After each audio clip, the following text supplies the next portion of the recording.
Assalamualaikum warahmatullahi wabarakatuh. Baiklah, hari ini kita akan mempelajari mengenai program linear. Untuk itu, anak-anak semuanya mohon diperhatikan videonya dan dicatat jika dirasa penting. Selanjutnya, pada slide pendahuluan kita akan membahas definisi program linear, yang mana program linear adalah suatu program untuk menyelesaikan permasalahan yang batas-batasnya berbentuk sistem pertidaksamaan linear dua variabel. Kemudian, pada pelajaran ini kita akan mempelajari 4 hal utama. Yang pertama yaitu menggambar daerah penyelesaian dari pertidaksamaan linear dua variabel atau sistem pertidaksamaan linear dua variabel. Nah, yang perlu anak-anak ingat, pertidaksamaan linear dua variabel itu cuma satu pertidaksamaan.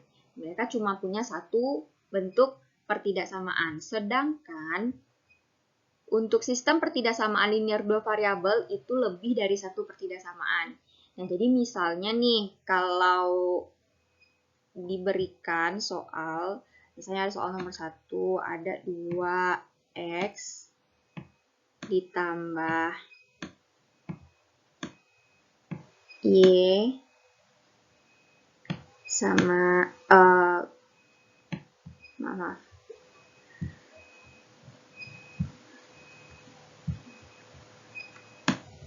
kecil dari 6. Mohon maaf ya kalau tulisannya jelek. Nah, ini kalau misalnya dia cuma terdiri dari satu pertidaksamaan saja,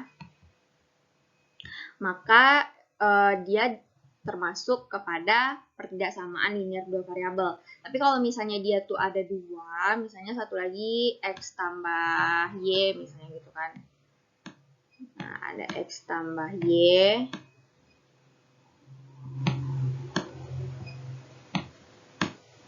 Kecil sama 7 misalnya. Nah, ini kan terdapat dua pertidaksamaan. Nah, ini kita sebut dengan yang namanya sistem. Oke, sampai sini paham? Kita lanjut. Selanjutnya yang kedua ada menentukan pertidaksamaan linear dua variabel atau sistem pertidaksamaan linear dua variabel dari daerah penyelesaian. Nanti selanjutnya kita akan bahas mengenai itu juga. Kemudian menentukan nilai optimum, yaitu nilai maksimum dan minimum pada daerah penyelesaian. Dan kemudian menyelesaikan masalah mengenai optimasi yang berkaitan dengan program linear. Nah, ini yang berkaitan dengan kehidupan sehari-hari. Oke, selanjutnya ada bentuk umum. Nah, bentuk umum dari pertidaksamaan linear dua variabel ini yaitu terlihat dari tanda-tanda pada pertidaksamaan ini. Kalau pertidaksamaan selalu akan ada tanda kecil, besar, kecil sama, besar sama. Nah, seperti itu. Tapi kalau misalnya dalam persamaan itu kita hanya menggunakan sama dengan saja. Tapi kalau pada pertidaksamaan kita akan menggunakan 4 tanda ini. Yang mana X dan Y itu adalah variabel, A, B, dan C itu adalah elemen real. Kita bisa lanjut ya. Selanjutnya menentukan daerah penyelesaian. Nah, daerah penyelesaian ini merupakan himpunan penyelesaian yang bernilai benar dari pertidaksamaan linear dua variabel atau sistem pertidaksamaan linear dua variabel. Daerah penyelesaian ini dapat dibuktikan melalui pendekatan grafik pada bidang kartesius. Nah, nanti kita akan cobakan pada contoh soal. Oke, selanjutnya yaitu kita akan menentukan daerah penyelesaian pertidaksamaan linear. Nah, diingat-ingat lagi, tadi pertidaksamaan linear kita hanya punya satu bentuk pertidaksamaan saja. Kalau misalnya sudah ada dua bentuk pertidaksamaan, maka itu bisa kita sebut dengan sistem pertidaksamaan linear. Nah, seperti contoh yang ada di PPT ini, tentukan daerah penyelesaian dari pertidaksamaan 2x tambah 4y kecil sama 8. Nah, bagaimana caranya? Langkah-langkahnya yang pertama yaitu kita menentukan titik potong pada sumbu X dan sumbu Y dengan membuat tabel. Nah, caranya seperti yang telah ada di bahan ajar, kita nanti akan mengganti nilai X dan Y ini sama dengan 0. Jadi nanti yang pertama kita lakukan, nah, untuk X sama dengan 0,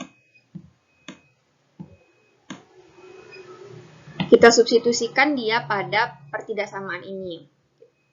Kita substitusikan dia pada pertidaksamaan ini. Nah, caranya 2, karena X-nya sama dengan 0, maka kita ganti nilai X ini jadi 0, ditambah 4Y sama dengan 8. Nah, kalau pada penentuan titik potong pada sumbu X dan sumbu Y ini, tanda pertidaksamaan ini akan berganti menjadi tanda sama dengan. Untuk didapatkan hasilnya, tandanya akan berubah. Nah, jadi nanti didapatkanlah hasilnya. Ini Y sama dengan 8 bagi 4 sama dengan 2 berarti ya. Nah, begitupun juga dengan Y sama dengan 0. Nah, itu nanti bisa anak-anak cobakan pada buku catatannya. Nah, sampai ya di sini kita akan mengganti X sama dengan 0 dan Y sama dengan 0. Nah, yang untuk titik pertama yaitu 0,2. Nah, seperti ini kan, Y-nya sama dengan 2, maka di sini Y-nya sama dengan 2. Kemudian yang untuk Y sama dengan 0, maka didapatkanlah X-nya sama dengan 4. Paham sampai di sini? Jika tidak paham, nanti silahkan bertanya. Nah, kemudian cara keduanya yaitu kita akan membuat garis pada titik-titik yang telah kita dapatkan tadi. Nah, bagaimana caranya? Seperti ini. Tadi kan kita telah mendapatkan titik-titiknya yaitu 0,2 dan 4,0 ya. Nah, nanti kita akan buatkan pada bidang kartesius. Nah, ini pasti anak semuanya udah bisa lah ya menentukannya. Nah, kalau tadi kan titiknya 0,2 berarti X-nya 0, Y-nya 2. Maka kita buat titik pada sumbu Y di angka 2. Kemudian 4,0 kita akan buat juga titik pada sumbu X pada angka 4. Nah, kemudian kita tariklah garis. Nah, setelah kita menarik garis, maka kita akan periksa atau uji nilai pada salah satu bagian untuk menentukan daerah penyelesaiannya. Nah, agar lebih mudah, itu kita uji dengan 0,0. Bagaimana caranya? Nah, pada pertidaksamaan nanti kita akan substitusikan nilai X sama dengan 0, Y sama dengan 0. Nah, seperti ini. 2 dikali 0 ditambah 4 dikali 0. Kecil sama 8. 0 kecil sama dengan 8, berarti dia bernilai benar ya.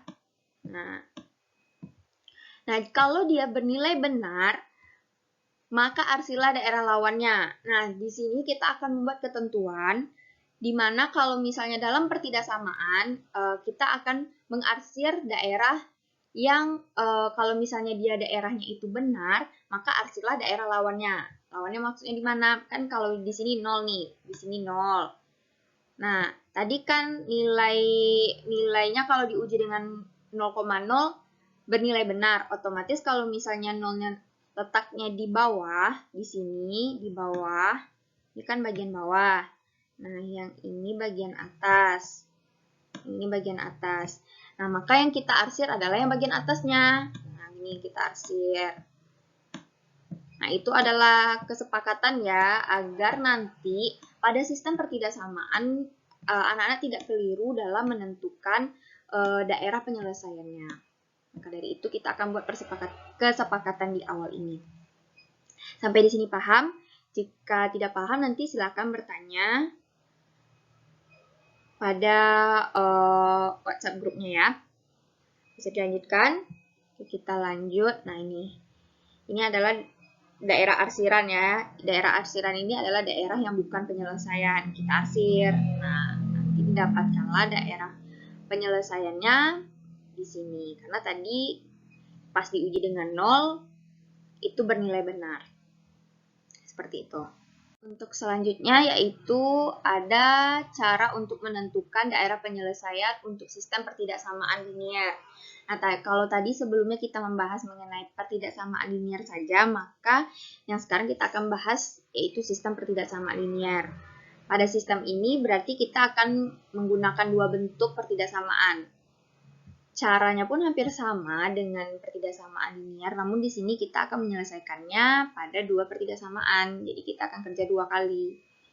Nah, cara yang pertama tetap kita akan menentukan titik potongnya. Nah, untuk persamaan yang pertidaksamaan yang pertama.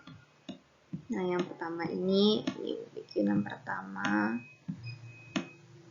Ini yang kedua.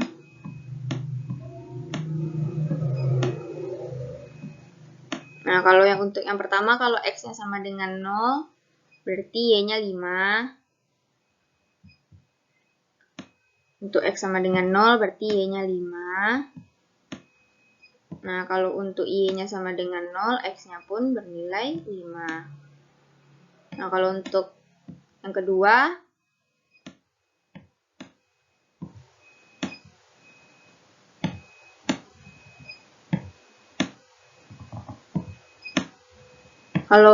kedua, berarti kalau nilai X-nya sama dengan 0, Y-nya berarti sama dengan 6 bagi 2, 3 ya.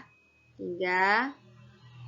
Nah, kemudian kalau misalnya Y-nya sama dengan 0, berarti X-nya bernilai 6.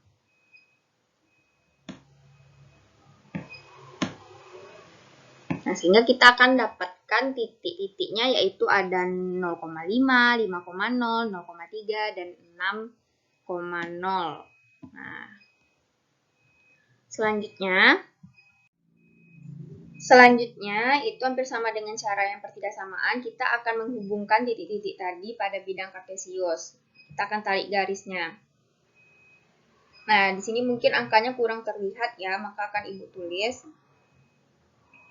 Di sini 5.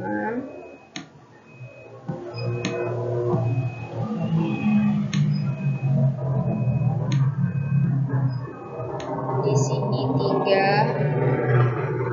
Dan di sini 6. Nah, seperti itu. Nah, anak-anak semuanya bisa ujikan di buku catatannya masing-masing. Yang penting yang harus kalian ingat yaitu daerah ujinya. Jika daerah ujinya itu bernilai benar, ketika kalian mengujinya itu dan hasilnya bernilai benar, maka arsirlah daerah lawannya. Nah, seperti yang ada di gambar ini, nah Ibu sebenarnya telah memberikan warna-warna yang berbeda pada pada daerah-daerahnya. Yang untuk X tambah Y kecil sama dengan 5 itu daerahnya berwarna hijau tua. Ini kurang terlihat ya. Nah, ini warnanya hijau tua. Nah, tampaknya di sini ada hijau tua. Di sini hijau tua. Nah, untuk X tambah 2Y kecil sama dengan 6, itu Ibu berikan warnanya warna merah jambu. Nah, nampak kan di sini ada warna merah jambu. Nah, untuk X besar sama dengan 0 dan Y besar sama dengan 0, mengapa daerah arsirannya seperti itu? Nah, sesuai dengan kesepakatan kita tadi sebelumnya, jika daerah ujinya bernilai benar, maka arsir daerah lawannya. Nah, sekarang coba kita perhatikan. Kalau X besar sama dengan 0, berarti nilai-nilainya bernilai apa? Positif atau negatif? Positif kan ya? Nah, jika kalau misalnya nilainya bernilai benar pada positif, maka yang kita arsir adalah daerah lawannya. Daerah lawannya berarti bagian negatif. Maka dari itu di sini bentuk dari daerah penyelesaiannya ke arah kiri. Nah, begitu juga untuk yang Y dan X. Nah, ini untuk lebih jelasnya Ibu tuliskan ya, ini sumbu X, yang ini sumbu Y. Nah, untuk sumbu X, yang bagian positifnya kan ke arah kanan. Ke arah kanan untuk bagian positifnya. Dan yang bagian negatifnya ke arah kiri. Maka dari itu, ini yang berwarna orange. Daerah yang berwarna orange ini adalah untuk daerah penyelesaian X besar sama dengan 0. Dan kalau misalnya untuk yang Y besar sama dengan 0, yang arah positifnya kan ke atas, maka kita arsir bagian ke bawah yang warna hijau ini. Sampai sini paham? Semoga paham ya. Mari kita lanjutkan. Nah, di sini ada video terkait daerah penyelesaian.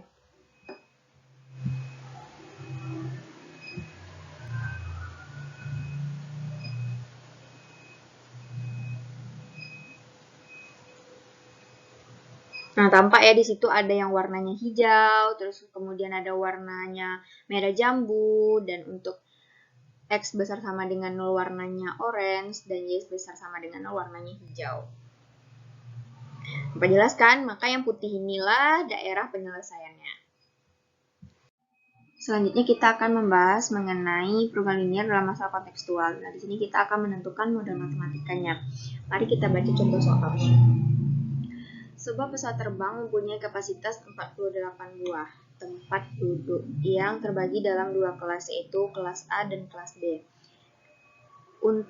Untuk anak-anak perlu perhatikan ketika kita membaca soal, jika soal itu telah mengelompokkan seperti ini, ada kelas A dan kelas B, maka itu langsung ditulis di buku. Dimisalkan, misalnya kelas A itu sama dengan X.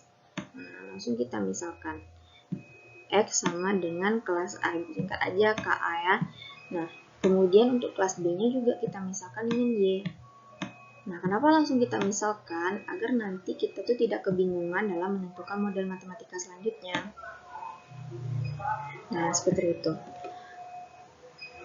Kemudian kita lanjutkan baca soalnya. Setiap penumpang kelas A diberikan hak untuk membawa barang 60 kg. Berarti kalau misalnya mereka diberi hak membawa 60 kg, apakah boleh lebih? Tidak ya. Nah, sedangkan penumpang kelas B diberi hak membawa barang hanya 20 kg. Nah, membawa barang hanya 20 kg. Kalau ada kata-kata hanya, berarti tidak boleh lebih. Dan tempat bagasi paling banyak dapat memuat 1440 kg. Nah, berarti ini ada kaitannya dengan yang di atas nih ya kan?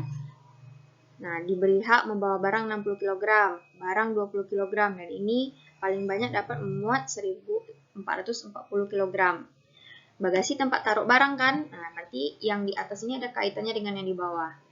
Nah, langsung kita tulis 60x ditambah 20Y. Nah, dikarenakan dia itu tidak boleh lebih, maka tandanya kita tulis kecil atau sama dengan 1440.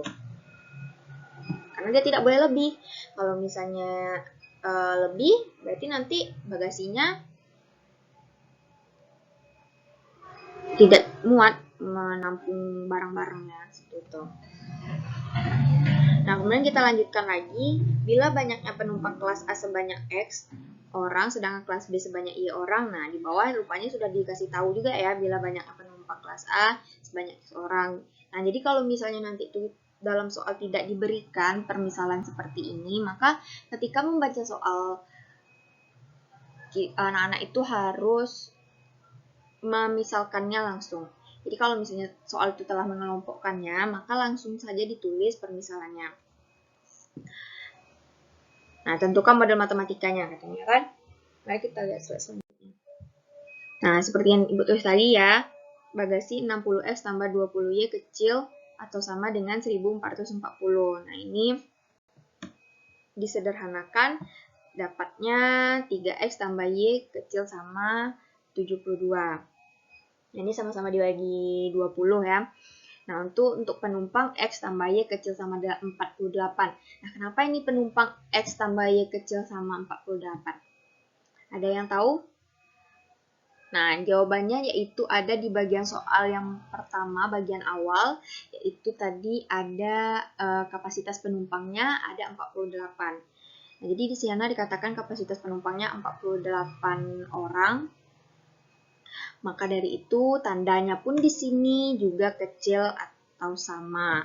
Karena tidak boleh lebih, karena kalau misalnya kursi penumpangnya lebih dari 48, maka nanti tidak ada tempat penumpang yang ke-49, ya kan? Maka diberi tanda kecil sama. Nah, banyak penumpang tidak pernah negatif. Nah, ya, di dalam penentuan model matematika, apalagi kalau misalnya berbau dengan pasar atau hal-hal kegiatan sehari-hari, nah itu pasti tidak akan pernah negatif nilai X dan Y-nya. Barang tidak mungkin negatif ya. Kalau negatif berarti hilang dong barangnya. Nah, makanya di sini ditulis X besar sama dengan 0 dan Y besar sama dengan 0. Kemudian sehingga diperoleh model matematikanya seperti ini. Nah, sampai di sini paham? Nah, kalau misalnya belum paham, nanti coba selesaikan soal latihan yang Ibu berikan. Selanjutnya kita akan membahas nilai optimum. Nah, pada nilai optimum ini kita akan diminta untuk menentukan nilai maksimum dan nilai minimum. Nah, dalam kehidupan sehari-hari itu biasanya kita mengenalnya dengan kata-kata keuntungan dan kerugian. Kenapa seperti itu? Nah, dalam proses jual beli ini biasanya erat kaitannya dilakukan oleh para pedagang di dalam menentukan harga jual. Nah, misalnya mereka ingin menjual harga satu apel seharga 8.000 misalnya. Dan harga satu pir misalnya 8.500. Nah, kira-kira kalau mereka jual segitu untung nggak ya gitu. Nah, mereka bisa menggunakan program linear ini dalam penentuan keuntungan dan kerugiannya.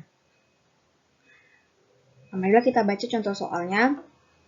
Di sini masih sama ya dengan soal yang sebelumnya, masih tentang pesawat. Namun di sini perbedaannya yaitu kelas utama dan kelas ekonomi. Nah, dalam suatu pesawat terdapat 48 tempat duduk penumpang. Setiap penumpang kelas utama maksimum membawa 60 kg bagasi dan yang kelas ekonomi 20. Nah, ini hampir sama ya bentuk model matematikanya.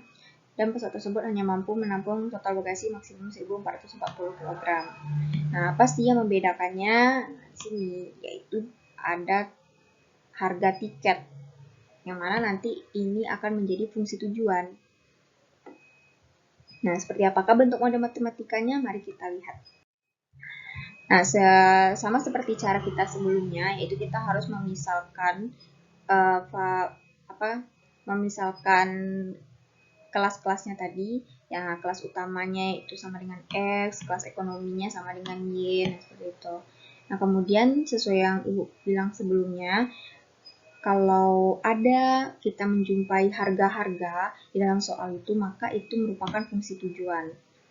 Nah, di sini kita akan menulisnya itu sama dengan Z. Nah, biasanya tuh simbol untuk menentukan fungsi tujuan itu, yaitu kita akan menggunakan Z. Nah, untuk kelas utamanya tadi 1.500.000 ya. Kelas utama tadi kita misalkan dengan X ditambah 1 juta kelas ekonomi. Nah, di sini untuk fungsi tujuan itu tidak ada tandanya, tidak ada tanda perbedaan atau itu tanda persamaan. Karena di sini nanti kita akan mensubstitusikan nilai dari X dan Y ini sehingga nanti didapatkan hasilnya berupa kita rugi atau untung. Nah, seperti itu. Nah, kemudian menyusun model dari variabel-variabel kendala. Nah, tadi banyak tempat duduk maksimum adalah 48, terus banyak bagasinya 60. Nah, inilah bentuk model matematikanya, hampir sama kan sama yang cara sebelumnya. Kemudian kita tentukan titik potongnya. Nah, titik yang dilalui oleh garis itu 48,0 dan 0,48. Kemudian yang untuk persamaan yang kedua ada 24,0 dan 0,72.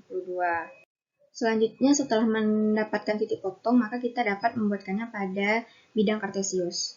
Nah, inilah bentuk grafik dari titik potong yang kita dapatkan sebelumnya. Namun di sini ada yang berbeda, yaitu kita harus menentukan titik potong kedua garis. Nah, ini kan ada dua garis nih, ada garis biru dan garis hijau. Nah, di sini garis itu bertemu dan membentuk sebuah titik.